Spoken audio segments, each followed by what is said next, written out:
घर में मां दुर्गा की पूजा की तैयारियां जोर शोर से चल रही थीं। हर ओर रंगोली की खुशबू, भक्ति के गीतों की गूंज और दीपकों की जगमगाहट थी।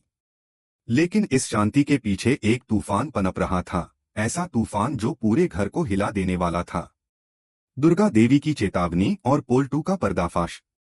पूजा शुरू होने ही वाली थी कि तभी अचानक घर के पुराने नौकर रामू की आवाज गूंजी। मालकिन, मुझे कुछ कहना है। सभी की निगाहें उसकी ओर मुड़ गईं। रामू ने कांपती आवाज में कहा, मालकिन, यह सारा झूठा खेल पोल्टू दादा का है। उन्होंने ही मां दुर्गा का भोग चुराया था और घर को बदनाम करने की साजिश रची थी। यह सुनते ही पूरा घर सन्नाटे में डूब गया। अर्जुन, जो अब तक पोल्टू का समर्थन करता आया था, स्तब्ध रह गया। दुर्गा देवी की आंखों में गुस्से की ज्वाला जल उठी। वे गरज उठीं। पोल्टू, क्या यह सच है? तुमने इस घर की इज्जत को दांव पर लगाया। पोल्टू कुछ नहीं बोला, बस झुकी निगाहों से खड़ा रहा। तभी अहाना आगे बढ़ी और बोली, मां, यही वो है जिसने हमारे विश्वास को तोड़ा। अब समय आ गया है कि इसे इसकी सजा मिले। दुर्गा देवी का हाथ हवा में उठा और उन्होंने पोल्टू के गाल पर जोरदार थप्पड़ जड़ा। उन्होंने पुलिस को बुलाकर आदेश दिया, इसे गिरफ्तार करो। मां दुर्गा की पूजा को अपवित्र करने का अपराध माफ नहीं किया जा सकता। पुलिस पोल्टू को ले गई, लेकिन जाते जाते उसके चेहरे पर एक अजीब सी मुस्कान थी, जैसे उसे पहले से पता हो कि अगला वार उसके खिलाफ नहीं बल्कि अहाना के खिलाफ होगा। पर्दे के पीछे बुआ जी की खतरनाक चाल। दरअसल पोल्टू की मां पिसीमोनी बुआ जी पहले ही एक और साजिश रच चुकी थीं। उन्होंने मन ही मन तय कर लिया था कि अगर उनका बेटा घर से निकाला जाएगा तो वह अहाना की जिंदगी नर्क बना देंगी। बुआ जी ने कुछ गुंडों को पैसे देकर कहा था, विसर्जन के दिन जब सब मां दुर्गा की आरती में व्यस्त हों, तब अहाना की इज्जत पर दाग लगाओ। उसे ऐसा बदनाम करो कि दुर्गा देवी खुद उसे घर से निकाल दें। विसर्जन का दिन आया। पूरे घर में मंत्रों की गूंज थी। मां दुर्गा की मूर्ति को फूलों से सजाया गया था। सब लोग भक्ति में डूबे हुए थे। लेकिन उसी वक्त अहाना के जूस में कुछ मिलाया गया। कुछ देर बाद उसे चक्कर आने लगे और वह अपने कमरे की ओर बढ़ी। तभी अंधेरे में दो परछाइयां उभरी, बुआ जी के भेजे हुए गुंडे। उन्होंने अहाना का रास्ता रोका और उसे बाहर की ओर खींचने लगे। पर जैसे ही उन्होंने कदम बढ़ाया, अचानक अर्जुन वहां पहुंच गया। उसे पहले से कुछ गड़बड़ महसूस हो रही थी। उसने चिल्लाकर कहा, रुको, कौन हो तुम लोग? गुंडे भागने लगे, लेकिन अर्जुन ने एक को पकड़ लिया। दुर्गा देवी भी वहां पहुंची। उनकी आवाज गरज उठी, सच बोलो, तुम्हें किसने भेजा है? गुंडा डर के मारे कांपने लगा, हमें पिसीमोनी बुआ जी ने भेजा था। उन्होंने कहा था कि अहाना को बदनाम करना है। यह सुनते ही घर की दीवारें मानो कांप उठीं। दुर्गा देवी की आंखों में खून उतर आया। उन्होंने तुरंत बुआ जी को बुलाया और पूरे परिवार के सामने कहा, पिसीमोनी, तुमने मेरे परिवार की मर्यादा को तोड़ने की हिम्मत की। अपनी ही बहू को बदनाम करने की योजना बनाई। आज मैं तुम्हें सजा दूंगी जो दुनिया याद रखेगी। बुआ जी हड़बड़ा गईं, नहीं बहन, मैंने कुछ नहीं किया। यह झूठ है। लेकिन तभी रामू ने आगे बढ़कर कहा, मालकिन, मेरे पास सबूत हैं। ये देखिए, रिकॉर्डिंग में साफ साफ उनकी आवाज है। रिकॉर्डिंग चलती है। वो अहाना मेरी जिंदगी की सबसे बड़ी गलती है। उसे ऐसे बदनाम करूंगी कि वो खुद इस घर से चली जाए। पूरा घर चुप था। सिर्फ मां दुर्गा के शंख की गूंज थी।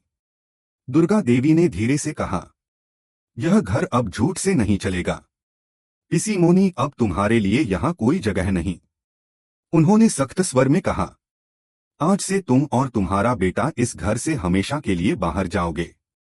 यह घर अब सिर्फ सच्चाई और श्रद्धा का प्रतीक रहेगा।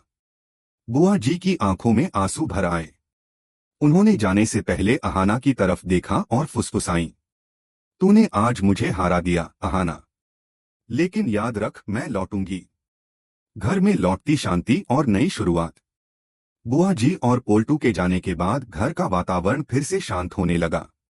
दुर्गा देवी ने पूरे परिवार के सामने कहा, माँ दुर्गा ने हमें सिखाया है कि बुराई चाहे कितनी भी मजबूत क्यों न हो, सच्चाई की जीत तय है। अर्जुन ने अहाना के सामने आकर कहा, अहाना, मैंने तुम्हारे साथ बहुत गलत किया। मैंने तुम्हारी बातों पर भरोसा नहीं किया। मुझे माफ कर दो। अहाना ने मुस्कुराते हुए कहा, अर्जुन, जब माँ दुर्गा हमें सिखाती हैं कि गलती करने वाला भी सुधार सकता है, तो मैं कैसे माफ नहीं करूंगी। दुर्गा देवी ने घोषणा की कि अब यह घर दूसरों की भलाई के लिए काम करेगा। उन्होंने एक माँ दुर्गा विद्यालय खोलने का निर्णय लिया, जहां गरीब औरतों और लड़कियों को शिक्षा दी जाएगी। अहाना ने इस जिम्मेदारी को संभाला और अर्जुन ने उसका साथ दिया। पूरा शहर बड़े घर की छोटी बहू की मिसाल देने लगा। दुर्गा देवी और अहाना की बहादुरी की खबर अखबारों और न्यूज चैनलों में छा गई। लोग कहने लगे, जिस घर की बहू अहाना है, वहां मां दुर्गा खुद निवास करती हैं। लेकिन कहानी खत्म नहीं हुई थी। एक दिन जब अहाना स्कूल के लिए सामान लेने बाजार गई, तो किसी ने उसके हाथ में एक चिट्ठी थमा दी। उसमें सिर्फ इतना लिखा था, यह सब खत्म नहीं हुआ है अहाना, मैं वापस आऊंगा। अहाना की आंखों में चिंता की लकीरें उभरीं। उसने आसमान की ओर देखा और धीरे से कहा, माँ दुर्गा, अगर फिर से अंधेरा लौटेगा, तो मैं फिर आपकी रोशनी बनकर खड़ी रहूंगी। और इस तरह कहानी एक नए मोड़ पर पहुंचती है, जहां सच्चाई जीत चुकी है, पर खतरा अभी बाकी है। दुर्गा पूजा के बाद जब घर में शांति लौट आई थी, तो लगा जैसे सब कुछ अब ठीक हो गया हो। अहाना अपने काम में लग गई थी, दुर्गा देवी अब पहले से ज्यादा शांत और संतुलित थीं, और अर्जुन ने अपने व्यवहार में पूरी तरह बदलाव ला लिया था। लेकिन जैसा कि कहा जाता है, जब जिंदगी ज्यादा शांत लगने लगे, तो समझ लो कोई नया तूफान आने वाला है। रहस्यमय चिट्ठी और नई चिंता। एक सुबह अहाना अपने कमरे में बैठी माँ दुर्गा विद्यालय की योजना पर काम कर रही थी। तभी हवा के झोंके से एक लिफाफा खिड़की से अंदर आया। उसने लिफाफा उठाया, उस पर कोई नाम नहीं था। जैसे ही उसने उसे खोला, उसके अंदर एक अजीब सी घबराहट फैल गई। उसमें लिखा था, अहाना, तूने सोचा तू जीत गई, लेकिन असली खेल तो अब शुरू होगा। बहुत जल्द सब कुछ तुझसे छिन जाएगा। अहाना के हाथ कांपने लगे। उसने लिफाफा दुर्गा देवी को दिखाया। दुर्गा देवी ने चुपचाप वह चिट्ठी पढ़ी, फिर गहरी सांस लेकर बोली, अहाना, यह किसी कमजोर इंसान का काम है जो हमारी सच्चाई से डर गया है। डर मत, माँ दुर्गा हमारे साथ हैं। लेकिन उसी रात जब सब सो रहे थे, घर के आंगन में किसी की परछाई दिखाई दी। हवा में अजीब सी सरसराहट थी। दरवाजे की कुंडी अपने आप खुली और माँ दुर्गा की मूर्ति के पास दिया बुझ गया। अगले दिन सुबह जब घर वालों ने देखा, तो पूजा स्थल से एक चूड़ी पड़ी मिली, वही चूड़ी जो पिसी मोनी बुआ जी पहनती थीं। क्या बुआ जी लौट आई हैं? पूरे घर में डर का माहौल फैल गया। रामू ने कहा, मालकिन, रात को मैंने पीछे के दरवाजे के पास किसी औरत की परछाई देखी थी। वो ठीक वैसी थी जैसी बुआ जी की। अर्जुन ने गुस्से में कहा, अगर वो वापस आई हैं, तो अब की बार उन्हें मैं खुद सजा दूंगा। अहाना को भी शक होने लगा कि यह सब संयोग नहीं है। उसने तय किया कि वह खुद सच्चाई का पता लगाएगी। उस रात उसने अपने कमरे की खिड़की के पास कैमरा लगा दिया, ताकि जो भी घर के आसपास घूमे, उसकी तस्वीर खींची जा सके। सच्चाई का खुलासा और नया खेल। अगले दिन कैमरे की फुटेज देखने पर सबके होश उड़ गए। कैमरे में साफ दिख रहा था कि एक नकाबपोश औरत आधी रात को घर में घुस रही है और पूजा की मूर्ति के पास कुछ रखकर चली जा रही है। जब उन्होंने रुक रुक कर फुटेज जूम किया, तो वो चेहरा साफ हुआ, वो थी बुआ जी। अर्जुन भड़क उठा, अब तो यह हद हो गई।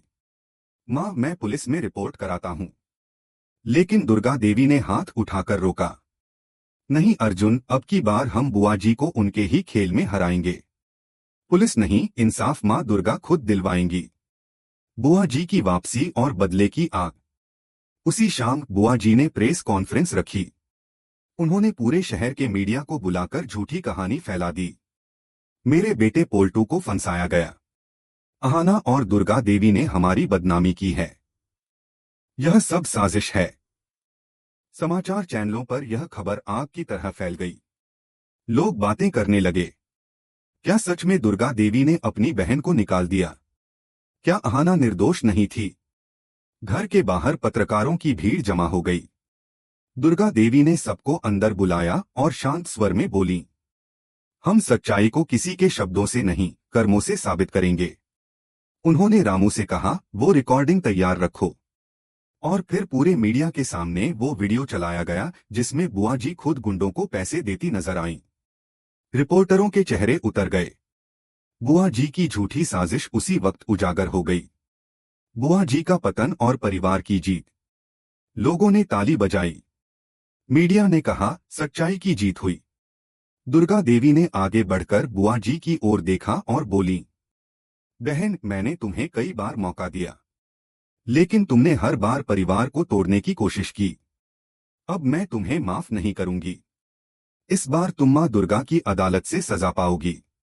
अहाना आगे बढ़ी और हाथ जोड़कर बोली, मां, छोड़ दीजिए। बुआ जी को उनके कर्मों की सजा भगवान खुद देंगे। दुर्गा देवी मुस्कुराईं, बिल्कुल सही कहा हाना, कर्मों का हिसाब खुद ईश्वर रखता है। बुआ जी की आंखों में पछतावे के आंसू थे। उन्होंने सिर झुकाकर कहा, बहन, मैं हार गई, तुम जीत गई। दुर्गा देवी ने कहा, मैं नहीं जीती, सच्चाई जीती है।